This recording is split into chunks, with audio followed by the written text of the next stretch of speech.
Amén. Pueden sentarse. Nuestro tema hoy es trauma y terapia. Esta semana se discutió el tema, el estudio bíblico, el miércoles, sobre el trauma y terapia. Y fue definido por la Asociación Americana de Psicología. Esa es la definición. El trauma es una respuesta emocional a un evento terrible como un accidente, un crimen, un desastre natural, abuso físico o emocional, negligencia, experimentar o presenciar violencia, la muerte de un ser querido, la guerra y más. Inmediatamente después del evento, la conmoción y la negación son típicas. Las reacciones a largo plazo incluyen emociones impredecibles, recuerdos recurrentes, relaciones tensas e incluso síntomas físicos como dolores de cabeza o náuseas. Si bien esos sentimientos son normales, algunas personas tienen dificultades para seguir adelante con sus vidas. La Biblia, amados hermanos, está llena de ejemplos de personas que experimentaron un trauma. Porque hay muchas personas, ¿verdad?, que tienen, ¿verdad?, que sus vidas eran bastante desordenadas en la palabra de Dios. Y están ahí por una razón. Están ahí porque nos representan a todos de nosotros. El primer ejemplo que salta a la frente cuando yo estaba pensando, gente que pasaron por trauma, ¿verdad?, en la palabra del Señor. El primer ejemplo que vino a mi mente viene de Primera de Reyes, capítulo 18. Y es la historia del trauma de Elías. El trauma de Elías. Hay una hambruna en Israel y Samaria debido a la falta de lluvia, resultado de su desobediencia. Y Dios envía al profeta Elías a hablar con el malvado rey de Israel, Acab, para hacerles saber que Dios iba a enviar lluvia, porque estaban esperando. La historia de fondo es que no había ningún amor perdido entre Acab y Elías. De hecho, Acab había estado yendo por ahí buscando al profeta Elías, tratando de matarlo.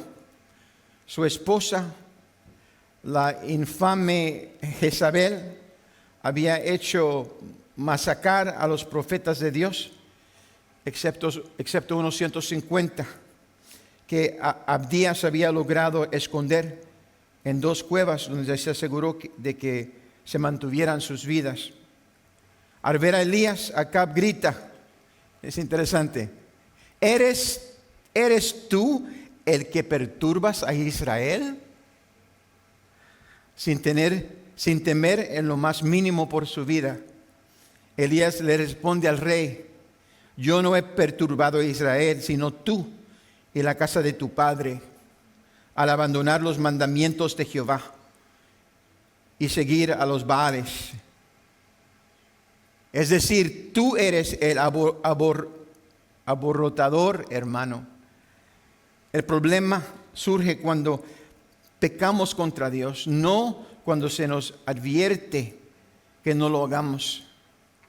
Elías desafía abiertamente a Acab. Y así lee. Si van conmigo a Primera de Reyes, capítulo 18, comenzando en el versículo 20. Dice, Acab convocó a todos los hijos de Israel y reunió a los profetas en el monte Carmelo. Entonces Elías, acercándose a todo el pueblo, dijo, ¿hasta cuándo vacilaréis vosotros entre 2 pensamientos? Si Jehová es Dios, seguidle. Si Baal, id en pos de él. Y el pueblo no respondió palabra. Elías siguió hablándole al pueblo. Solo yo he quedado como profeta de Jehová, mientras que los profetas de Baal hay 450 hombres. Dénsenos, pues, 2 bueyes y escojan ellos uno. Córtenlo en pedazos y pónganlo sobre leña, pero que no le prendan fuego. Yo prepararé otro buey, lo pondré sobre leña y tampoco le prenderé fuego. Invocad luego vosotros al nombre de vuestros dioses. Yo invocaré el nombre de Jehová. El Dios que responda por medio de fuego, ese es Dios. Una de las partes más interesantes en esta historia. ¿Cuántos han leído la historia de Elías? Es una historia, ¿verdad?, muy interesante. Para mí como un niño me encanta. Yo me recuerdo que la primera vez que la leí me encantó, ¿verdad?, ver cómo Dios se mueve así a través de un hombre que le es fiel, ¿verdad? Hablándole así, el rey lo está buscando para matarlo y se presenta al rey y lo reta de esta manera. Una de las partes más interesantes de la historia es cuando Elías literalmente se burla de los 450 profetas de Baal. Yo como un niño cuando lo leí, yo dije, wow, qué interesante. Se burló de ellos. En versículo 26 del mismo capítulo dice, ellos tomaron el buey que les fue dado y lo prepararon y invocaron al nombre de Baal desde la mañana hasta el mediodía. Decían, Baal, respóndenos. Pero no escuchó ninguna voz, ni hubo quien respondiera.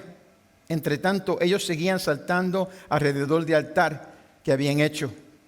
Hacia el mediodía, Elías se burlaba de ellos, diciendo, gritad con voz más fuerte, porque es un Dios. Quizás esté meditando, o tenga algún trabajo, o si haya ido de viaje. Tal vez está durmiendo y hay que despertarlo. Griten. Seguían ellos clamando a gritos y se hacían cortes conforme a su costumbre con cuchillos y con lancetas, hasta que les chorreaba la sangre. Gente bastante loca.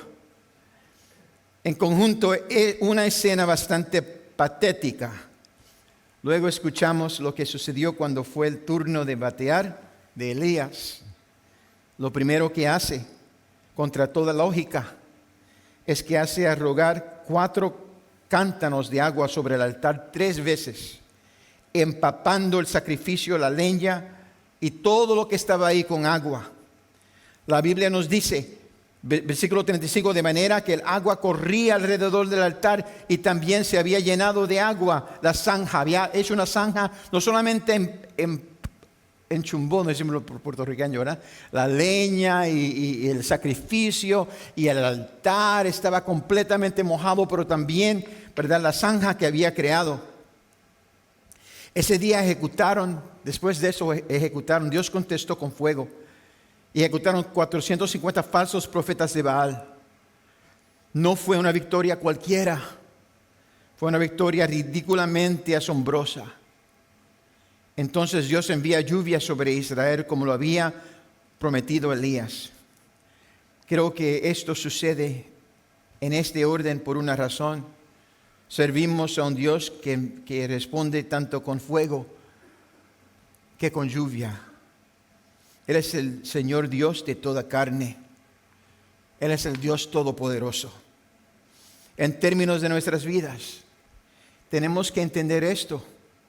Él es Señor de todo o no es Señor en absoluto. Él es Señor de todo. Cuando la satánica Jezebel se entera de lo que había pasado, envía un mensajero a Elías y lo amenaza, diciéndole, lo que tú le hiciste a esos profetas, te van a hacer a ti, no más tardar que mañana. En términos de trauma, lo que viene a la mente en este punto de la historia es el hecho de que las victorias, incluso las asombrosas, vienen con costo. Vienen con costo. Mientras que en lo natural Elías había triunfado ante toda la gente, lo hizo a gran costo emocional. Las luchas en que debemos involucrarnos a diario para tratar de vivir unas vidas cristianas que le agradan a Dios, vienen con un costo físico, espiritual y emocional. Yo sé que muchos han estado pasando por eso. Nuestros pastores han estado pasando por eso, ¿verdad? Cuando uno está en la voluntad de Dios y estás tratando de obedecer a la voz de Dios, el diablo ataca.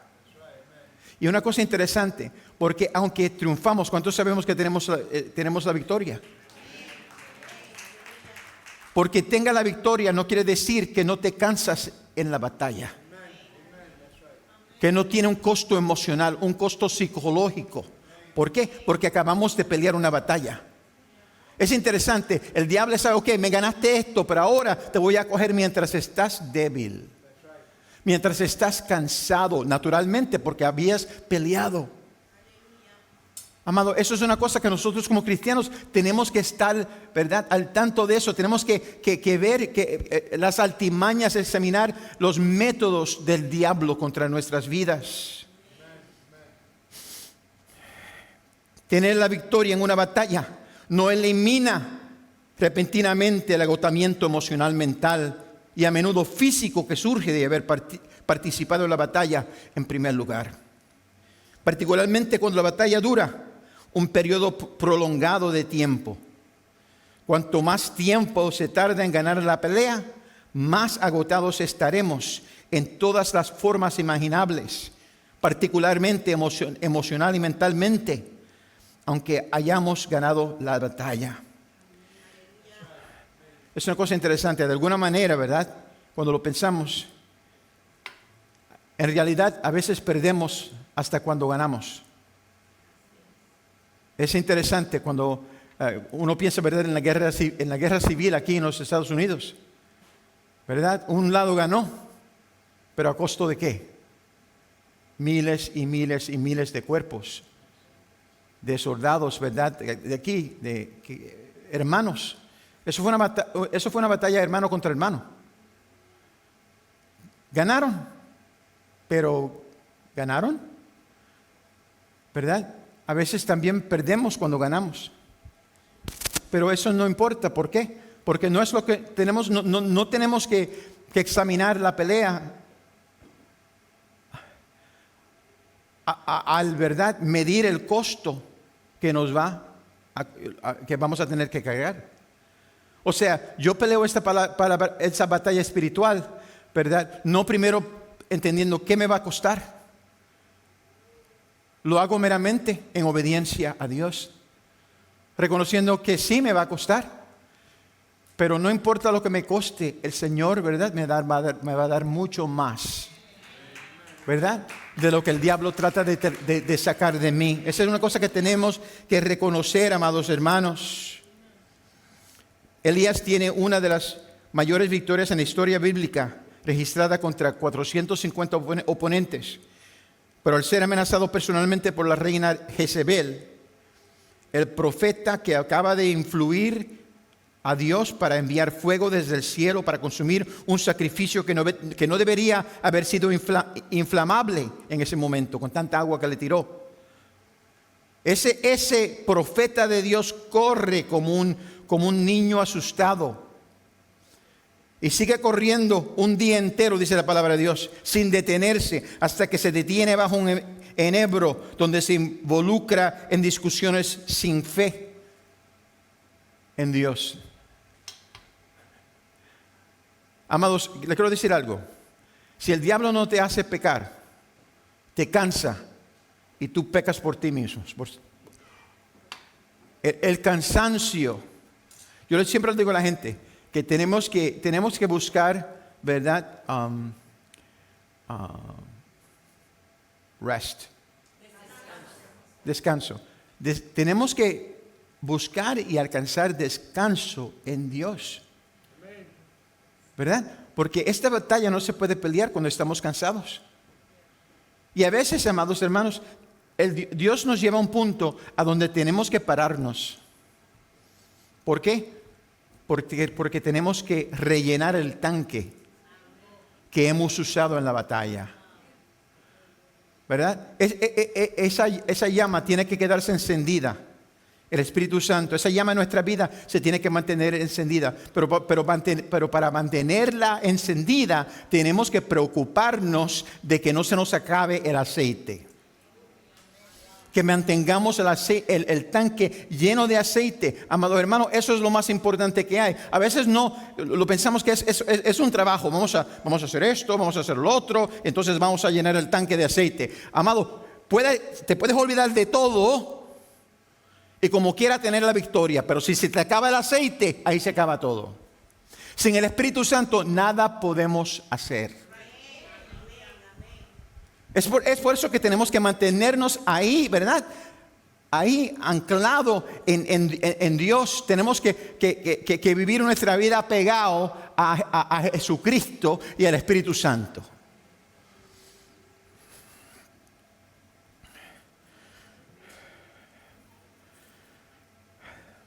Él corre por un día.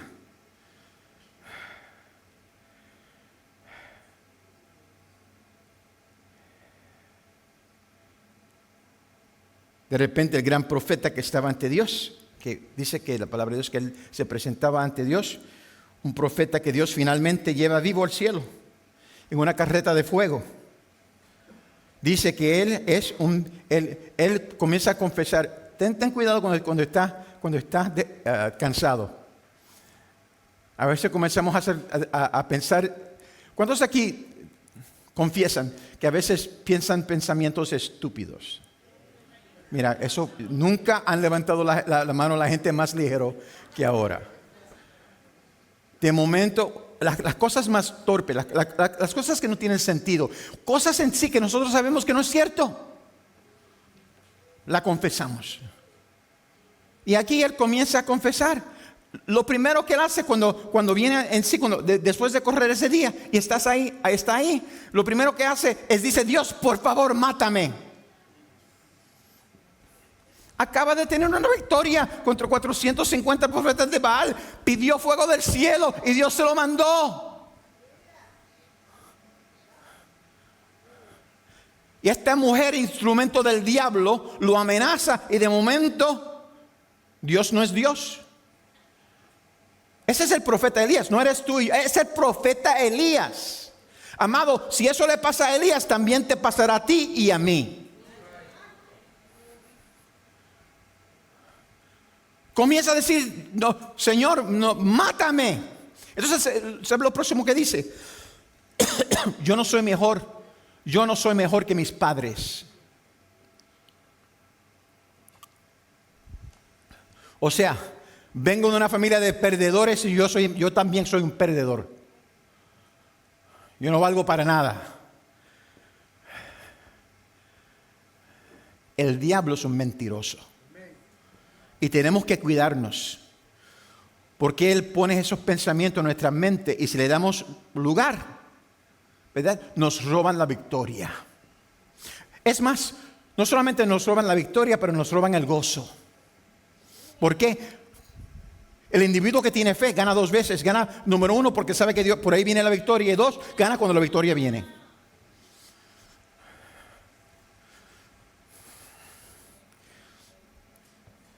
Pero aquí él comienza, ¿verdad?, a criticarse a él mismo. Según la Asociación Americana de Psicología, Elías mostraba claramente signos de depresión clínica.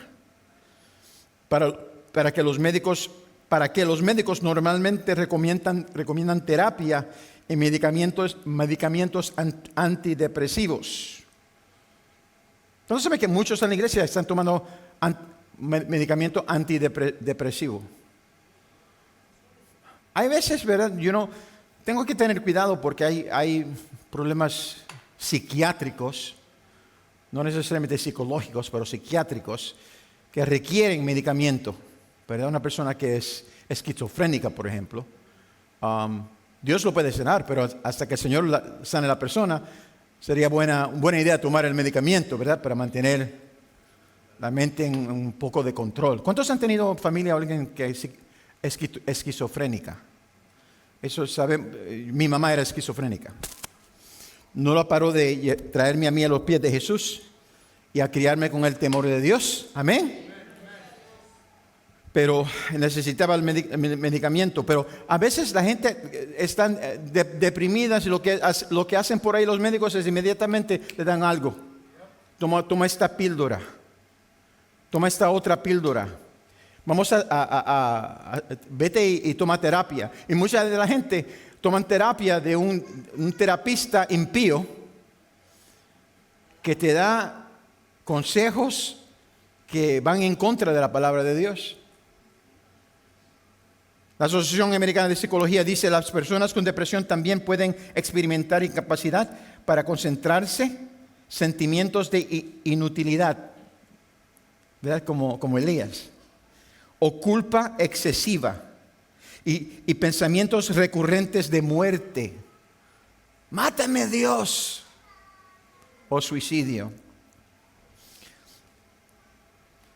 El trauma puede conducir a la depresión, ya que experimentar eventos traumáticos a menudo desencadenan respuestas emociones y físicas que pueden resultar en sentimientos prolongados de tristeza, ansiedad y otros síntomas depresivos. Muchas personas que sufren un trauma también pueden desarrollar trastorno de estrés postraumáticos. En inglés se dice Post-Traumatic Stress Disorder, que está estrechamente relacionado con la depresión. Su enfrentamiento con los profetas de Baal, combinada con la amenaza contra su vida de la descarada Jezebel, fue demasiado para Elías poder procesar en el corto tiempo que eso había. O sea, él acaba de tener la victoria, está completamente. Fíjate tú, si ayer tú mataste a 400, mira, yo no sé cuánta energía se coge en matar uno, pero yo me imagino, a veces yo bautizo, cuando hacemos bautismos, yo me estoy mirando al pastor Carlos, a veces, de vez en cuando tenemos un día donde tenemos 30 o más de 30, hasta 35, casi 40 personas, y el próximo día, hermano, yo tengo problemas levantando la taza de café. El brazo mío está tan cansado que tengo problemas levantando una taza de café. Imagínate ustedes, ¿verdad?, luchando y matando a 450 profetas. El pobre estaba bien cansado.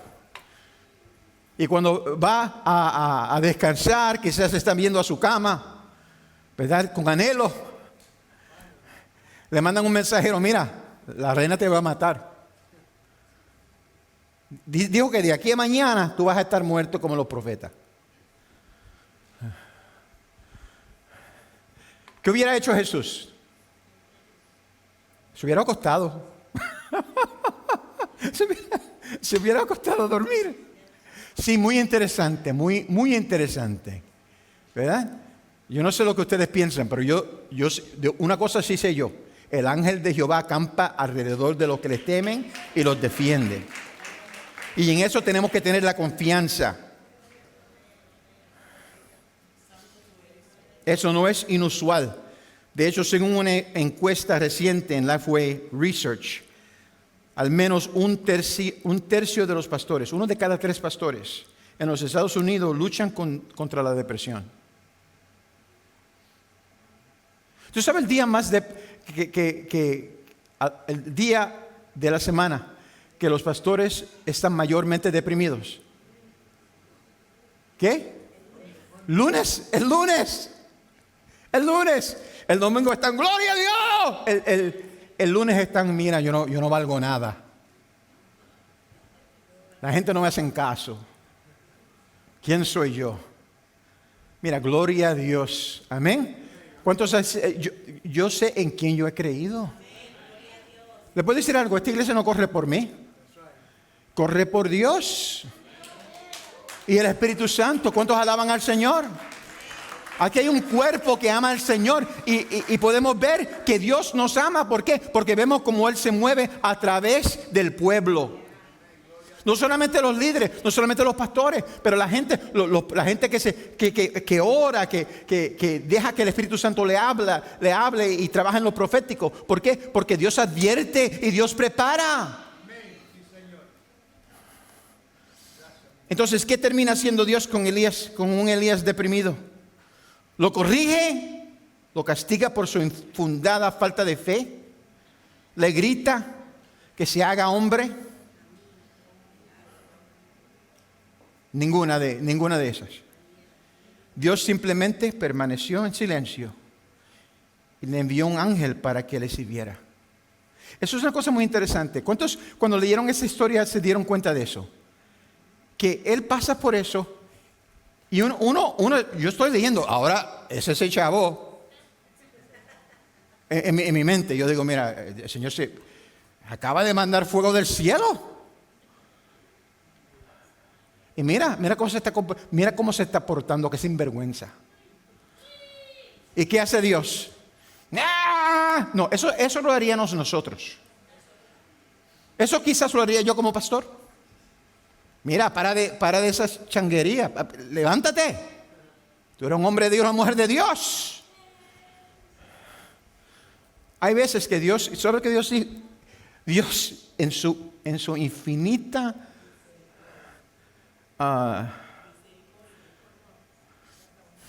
en su infinito conocimiento, le da al muchacho lo que él necesitaba: descanso. ¿Qué fue lo que Elías hizo? Se puso a dormir. Muy común entre gente que están deprimidas. Lo que quieren hacer es escapar del mundo durmiendo. Y él le manda un ángel. Y interesantemente, cuando uno lee el relato, dice que el ángel lo toca. No le habla. No le habla. No le dice: mira, Elías. El ángel se puso a cocinar un bizcocho, un pastel, sobre carbones. El ángel ahora le está cocinando. Dios le mandó un ángel para cocinarle. No le hable a mi siervo Elías. Deja que el miserable duerma. Cocínale el pastel. Le cocina un pastel y viene, como lo presenta la palabra de Dios, como que viene suavemente y lo toca. Como para no sorprenderlo. ¿Por qué? Porque reconoce que está emocionalmente herido. ¿Verdad? Cualquier cosa lo puede alterar. Y lo toca cariñosamente. Mira, levántate. Ven y cómete el pastel. Y ahora ahí tiene un jarro de agua. Y comió y se levantó. Dice la palabra que no tiene una conversación con el ángel. Imagínate tú que un ángel venga a cocinarte y que no haya conversación en la palabra de Dios acerca de quién eres tú. Yo soy un ángel enviado de Jehová. Oye, no hay, esa conversación no pasa. Es como que Elías todavía tenía el conocimiento espiritual. Ok, aquí está un ángel y me está cocinando. Ok, muy bien. Pero a veces cuando nosotros estamos deprimidos, a veces no podemos ni hablar. Porque estamos tan metidos en nuestra cosa. Estamos tan metidos, tan entretenidos, siendo miserables, que no queremos interrumpirnos. Se levanta, se come el pastel y ¿sabe qué hace? ¿Cuántos saben lo que hace? Se volvió a dormir. Se acostó otra vez. ¿Por qué? Porque estaba deprimido. ¿Y qué hace el ángel? Le dice: mira, no te pongas a dormir. Yo soy ángel de Jehová. No, lo deja dormir. Y duerme más. Y luego otra vez no le habla, lo toca. Y hace lo mismo. Y le da otra vez algo de comer. Pero esta vez le dice: tienes que comerte esto. Porque lo necesitarás. ¿Verdad? En el viaje que tienes que tomar. Entonces dice que él se levanta, come otra vez. Y luego comienza hacia el monte Sinaí, ¿verdad? Caminando, dice la palabra de Dios, 40 días y 40 noches con las fuerzas de la comida. Yo no sé lo que le dio a comer. A veces nosotros comemos esas barras de energía, energy bars. Okay, yo no sé qué clase de torta o pastel hizo ese ángel, pero dice que cuando se comió esa comida, le dio la fuerza para caminar 40 días y 40 noches. ¿Hacia dónde? Hacia el monte Sinaí. ¿Por qué es importante? Porque ahí fue a donde Dios le dio los mandamientos a Moisés. Es el sitio a donde Dios habla. Amado, tenemos que llegar al punto de dejar que, a veces, aunque estamos deprimidos, dejar que el Espíritu Santo nos guíe a donde tenemos que ir para oír la voz de Dios. No importa lo largo que sea el viaje, no importa lo difícil que nos sea, tenemos que ir en pos de Jesús, en pos de la voz de Dios, para oír lo que Dios tiene que decirnos a nosotros individualmente.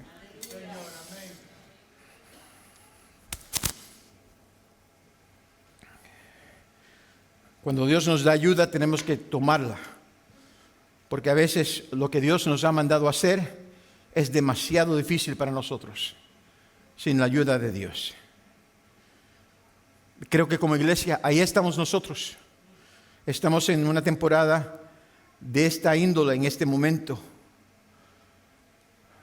Algo que se avecina y necesitamos fortalecernos para poder enfrentarlo. Eso es lo que yo realmente pienso, que el Señor nos está preparando.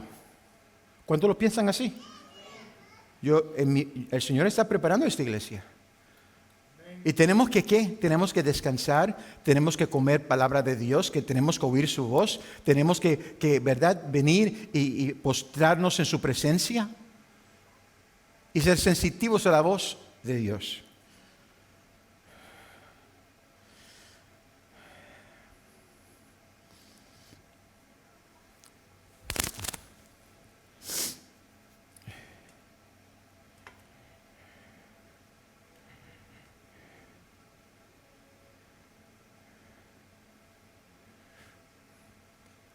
Elías se esconde en una cueva cuando llega a la montaña de Dios.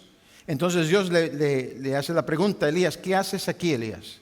Es una cosa interesante. Dios lo deja, lo lleva hacia el monte Sinaí. Y cuando llega ahí, le hace la pregunta: ¿qué haces aquí, Elías? Luego, siguiendo las instrucciones de Dios, él sale de la cueva y se para ante el monte. Dice la palabra de Dios, delante del Señor. ¿Y qué hace el Señor? Le repite la misma pregunta: ¿qué haces aquí, Elías? Aunque Dios no presionó a Elías durante el tiempo de su colapso emocional, una vez que volvió a estar delante de Dios, insistió en que Elías se volviera a enfocar, por lo que hace la misma pregunta 2 veces. Es una pregunta que todos debemos hacernos donde quiera que Dios nos haya traído, de cualquier sitio que nos haya traído y donde quiera que Dios nos esté llevando.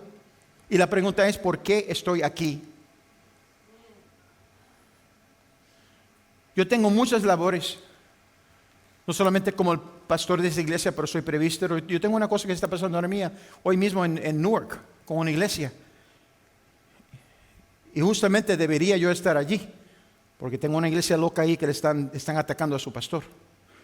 Y tuve que mandar una representante de la sección y varios pastores, incluso tener la policía de Newark, ¿verdad?, a llamada, porque estamos esperando que esa gente endemoniada van a hacer un pleito allá.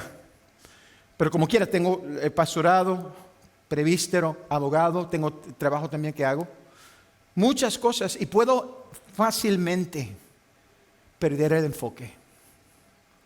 ¿Y sabe lo que Dios ha hecho en mi vida? Me ha llevado a un punto.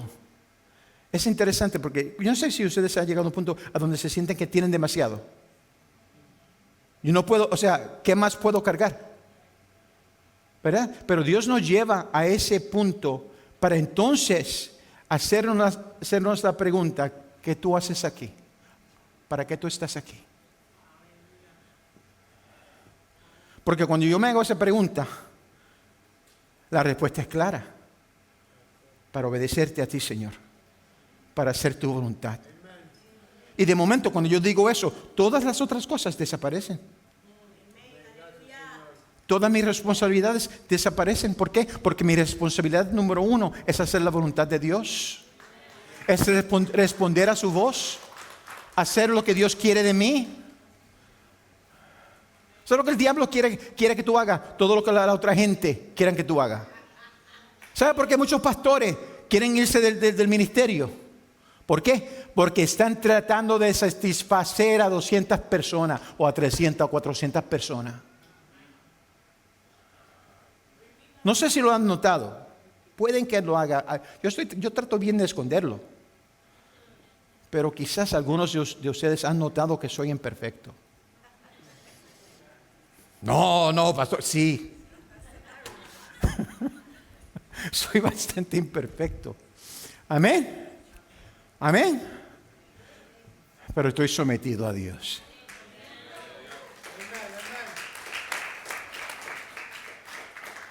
A mí no me importa si lo que hago le agrade o no le agrade a ustedes. ¿Por qué? Siempre y cuando le agrade a Dios.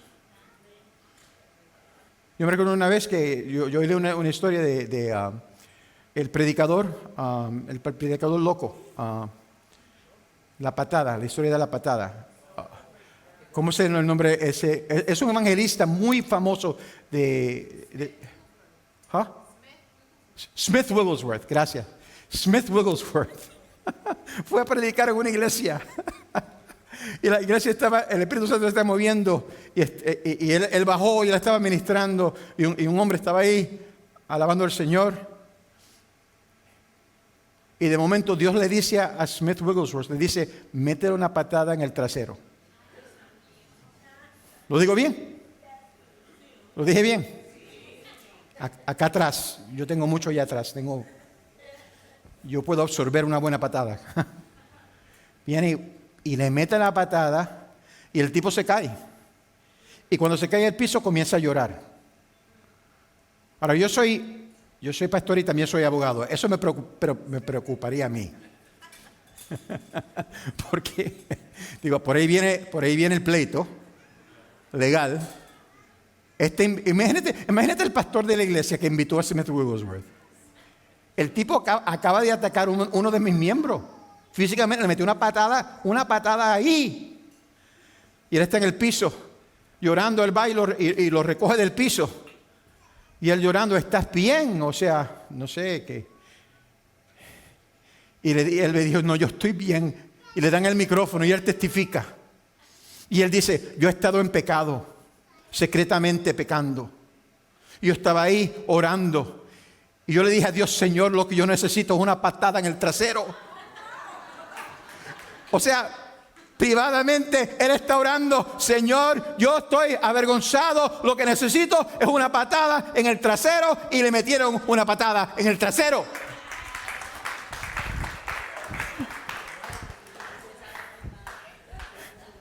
Dios quizás no te da lo que quieres, pero te da lo que necesitas. ¿Cuántos alaban al Señor?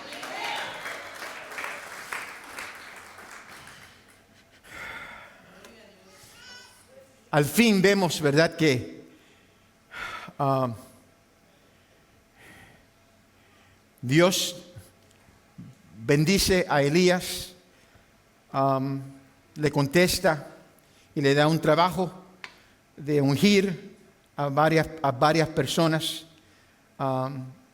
que necesitaban ser ungidas, al rey de Siria, a Jehu, el rey de Israel, el próximo rey que iba a tomar el puesto del otro que estaba ahí, el malvado, y incluso Eliseo, que iba a tomar el cargo de Elías.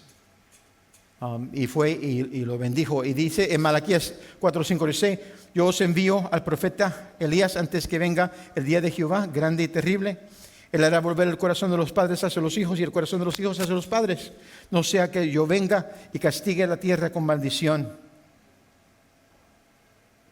Hasta el día de hoy, en cada hogar judío, hay una silla vacía reservada para Elías en cada circuncisión, en cada seder de Pesaj.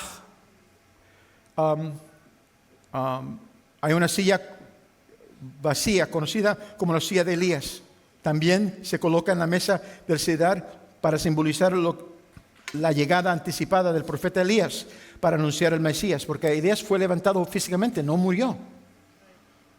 Es más, en Apocalipsis 11, del 1 al 14, muchos teólogos dicen que uno de los dos testigos, el segundo, hay una pregunta del segundo, puede que sea Moisés o Enoc, pero el otro, definitivamente no hay teólogo que no diga, uno de ellos va a ser Elías. Así que ese deprimido, ¿verdad? Dios lo amaba. A veces hacemos cosas que no tienen sentido y a veces somos humanos, ¿verdad? Pero como quiera Dios nos usa. Dios nos usa. Todavía no he terminado con Elías. Ahora tenemos la segunda ejemplo, es el tramo de Juan el Bautista. En Juan 1, 29 al 34 leemos de una experiencia de Juan el Bautista con Jesús. Y dice esto. Al siguiente día vio Juan a Jesús que venía a él y dijo, este es el Cordero de Dios que quita el pecado del mundo. Este es de quien yo dije, después de mí viene un hombre que es antes de mí, porque era primero que yo. Y yo no lo conocía, pero por esto vine bautizando con agua, para que él fuera manifestado a Israel. Además, Juan testificó diciendo, vi al Espíritu que descendía del cielo como paloma y que permaneció sobre de él. Y eso es lo que leemos cuando Jesús fue bautizado. Y no lo conocía, pero el que me envió a bautizar con agua, Dios, me dijo, sobre quien veas descender el Espíritu y para permanecer sobre él, ese es el que bautiza con Espíritu Santo. Dice, y yo lo he visto, testifico que este es el Hijo de Dios. Esas son palabras de Juan el Bautista. Por lo tanto, no había duda de que él sabía que Jesús era el Mesías prometido, el mismo Hijo de Dios, en sus propias palabras. Y sin embargo, leemos en Mateo 11, del versículo 2, al oír Juan el Bautista, en la cárcel, los hechos de Jesús, le envió de sus discípulos, 2 de sus discípulos, a preguntarle, ¿eres tú aquel que había de venir o esperaremos a otro? Ya sabemos que él sabía que él era el Mesías. Ahora está en la cárcel y está mandando a 2 de sus discípulos para hacerle la pregunta a Jesús. Juan les había dicho la verdad a los poderosos al condenar públicamente a Herodes por casarse con la esposa de su hermano Herodías, una crítica que lo llevaría a la cárcel y finalmente a la decapitación. Fue desde la cárcel que Juan envió a sus discípulos a hablar con Jesús. Ser asesinado por la causa de Cristo es una cosa. Sentarse a esperar que lo maten por la causa es otra cosa. Juan sabía que su fin en esta tierra estaba llegando, ¿verdad? Estaba terminando. Y estaba traumatizado por la experiencia. Estaba en una situación difícil para él como un ser humano. La pregunta no surgió de una carencia de fe en Juan. Venía del dolor que entía. Jesús continuó diciendo acerca de Juan el Bautista. En el Mateo 11, del 11 al 15, dice, de cierto os digo que entre los que nacen de mujer no se ha levantado otro mayor que Juan el Bautista. Sin embargo, el más pequeño en el reino de los cielos es mayor que él. Desde los días de Juan el Bautista hasta ahora, el reino de los cielos sufre violencia y los violentos lo arrebatan. Todos los profetas y la ley profetizaron hasta Juan. Y si quieres recibirlo, él es aquel Elías. Interesante. Hay una comparación entre Juan el Bautista y Elías. Vemos que Elías se había deprimido y aquí vemos en Juan el Bautista que también está un poco deprimido porque por ahí viene la muerte y está ahora haciéndole esta pregunta, no porque no sabía la verdad, él sabía la verdad.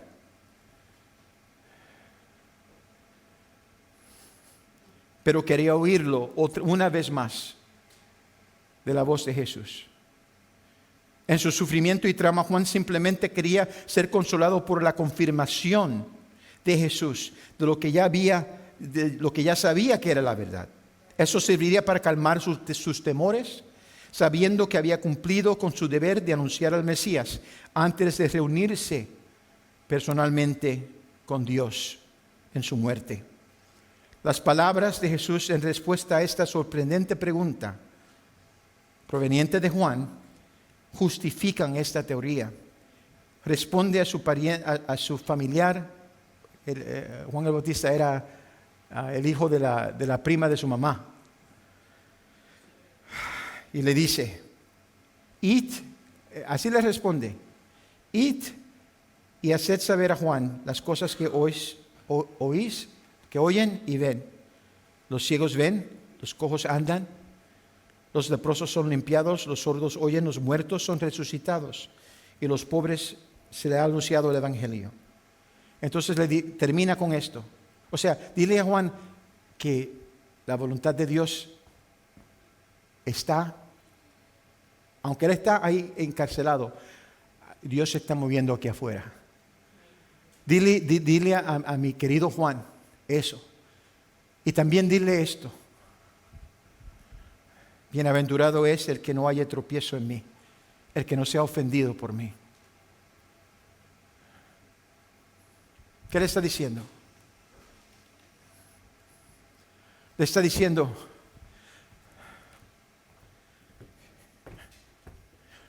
aunque tengo el poder y la capacidad de libertarte, aunque lo puedo hacer, no lo puedo hacer en este momento. No es la voluntad de nuestro Padre. O sea, vas a tener que morir. Pero yo te amo. No te ofendas. ¿Verdad? Que yo estoy haciendo la voluntad de nuestro Padre. Y aunque tú falles, tú vas a fallecer, ¿verdad? La voluntad de Dios sigue siendo, ¿verdad? Cargada. Y eso nos lleva, ¿verdad? Tenemos el trama de Isaías. Eliseo, no, Elías. Eliseo es el próximo. De Elías, el trama de Juan el Bautista. Finalmente el trama de nosotros. Porque cada uno de nosotros hemos pasado por algo y si no has sido traumatizado, espera porque por ahí viene tu trauma. ¿Por qué? Porque somos humanos. Y a veces hacemos cosas bastante tontas. Y queremos, quizás, si pudiéramos meternos una patada a nosotros mismos en el trasero, pero no podemos hacerlo porque no sé cómo se haría tal cosa. Pero no es que no los merecemos. ¿Cuántos aquí piensan que en algún punto se han merecido una buena patada?